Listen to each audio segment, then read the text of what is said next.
Hello everyone, this is Razorflamekun, and in this episode of the Pokemon Emerald Let's Play, we are going to be continuing on through Route 104. I think this is Route 104, Anyways, in the previous episode, we trained Dark Ice or Larvitar up to level 7, and we caught a Zigzagoon for his ability to find, pick up items off the ground randomly, which we can then go ahead and use to get money by selling the items or keeping the items for use in training and stuff. Anyways, since my Larvitar was kind of weak after battling all of those wild Pokemon, I decided to go ahead and return to the Pokemon Center and to continue on in the storyline. Oh, this is Route 102. My bad. Just walk to the left and we encounter our first trainer battle.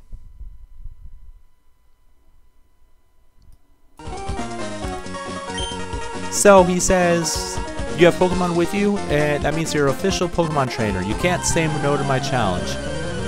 In this game and all other Pokemon games, Pokemon trainers will only battle you if you make eye contact with them. In this way, there are trainers that you can avoid battling. However, I would highly recommend you battle every single trainer from here until the Elite Four. Just don't bother skipping trainers unless you're about to die, i.e. have all of your Pokemon faint, or if your lead Pokemon has a status ability, a status affliction on it. Anyways, just don't avoid them, because Pokemon and trainer battles give more experience than wild Pokemon, and they also give out prize money for defeating the trainer, so it's a win-win. Just battle all the trainers just battle them all. Anyways, that trainer was easy. He had a Pushina, which is a dark type Pokemon. However, since all my Larvitar knows is a dark type attack, that's why it was not very effective, because dark on dark is not very effective. Which is why it took so long. Anyways, the next trainer in this route is a bug catcher named Rick, which is an odd name for a young person to have. Anyways, if you notice that little flash that flashes after I send out my Larvitar, that means that it is shiny. If you see this happen in the wild, i.e. you see a wild Pokemon have those flashes of light, whatever you do, catch that Pokemon. A shiny Pokemon is extraordinarily rare. I cannot remember, it's 1 in 8,192 chance. There's a 1 in 8,192 chance that you'll find a shiny Pokemon in the wild. Which, as you can obviously tell, is extraordinarily rare. Which is why I said you should definitely catch it. No matter if you can catch it or not. Anyways, here it talks about grass going up his nose and him sneezing. Anyways, right here is another trainer who says, as if we just became a trainer, and then he says we're both beginners. So the only problem with this is my Pokemon is a lot stronger than yours, and you just have the common Pokemon while I have a rare one. One note that I do want to point out is you cannot find Larvitar normally in this game. You have to import it in from a different game. Anyways, I got 2 to attack. Good level up there. And he learned Sandstorm, which is a support move. Actually, it's a weather move. What that does is... well, I'll use it in this next turn to show you what it does.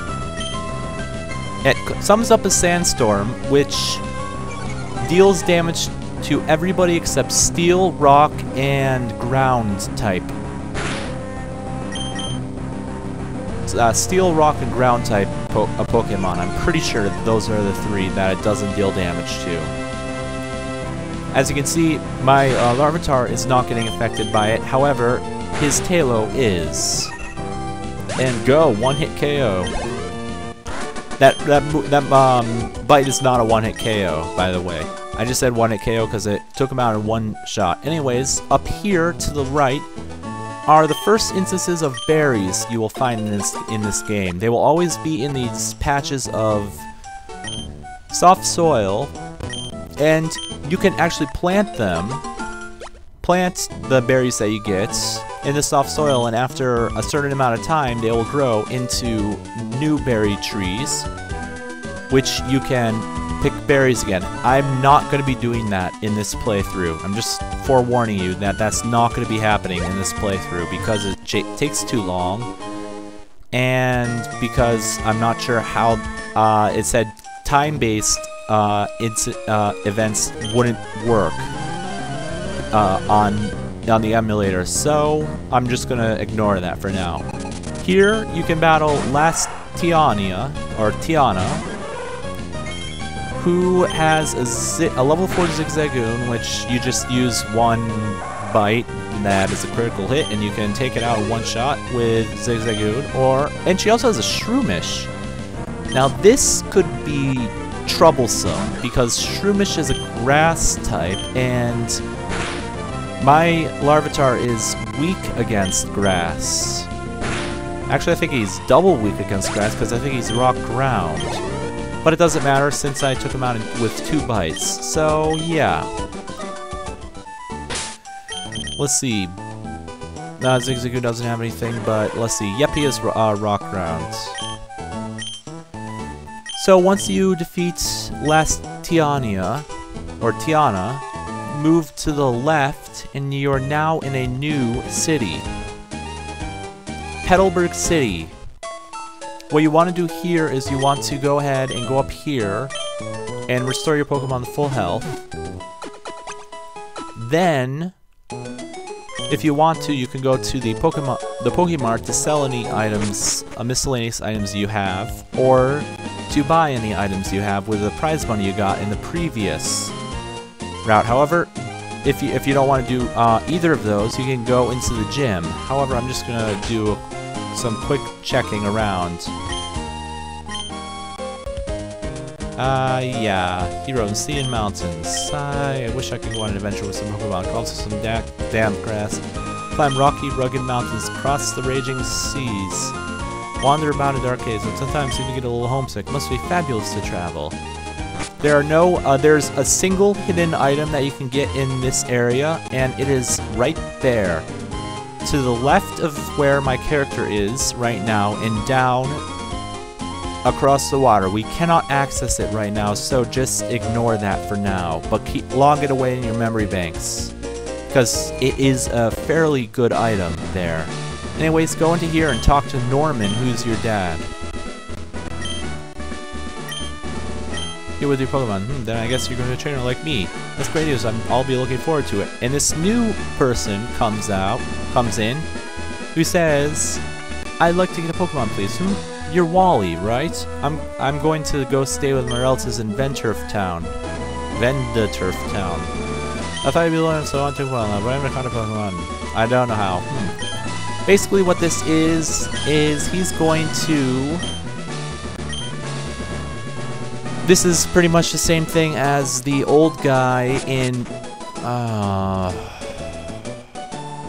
what's the name of that?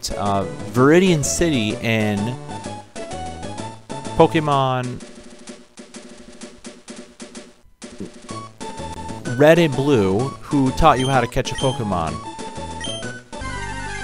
This pretty much is just a tutorial to show you how to find a wild Pokemon. He actually finds a Ralts. He always finds a Ralts, so don't worry about it. This is one Pokemon that I do want for my team. However, I'm not 100% positive if you can actually get it in this game, or if you have to actually trade it in. If you have to trade it in, I'm going to have to I'm not sure what I'm gonna have to do, but I can't remember if that's the case or not. Anyways, he actually recalls his Zigzagoon before throwing the Pokeball at it, which is not that's not what you should do. You should keep your Pokemon out in case Ralts decides to attack you. However, since Ralts only knows Growl, it's not that big of a deal. And he always catches it on the first, using the only Pokeball as well. Anyways, he says thank you, and go back to gym. Yep, and he promises to take really good care of it, and stuff like that, yeah.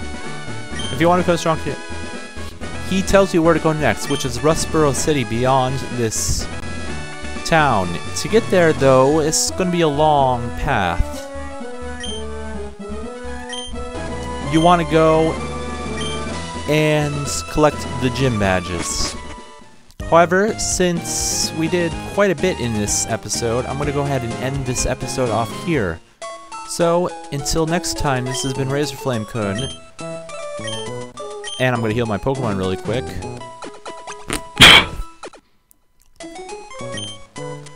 And may all of your days shine brightly.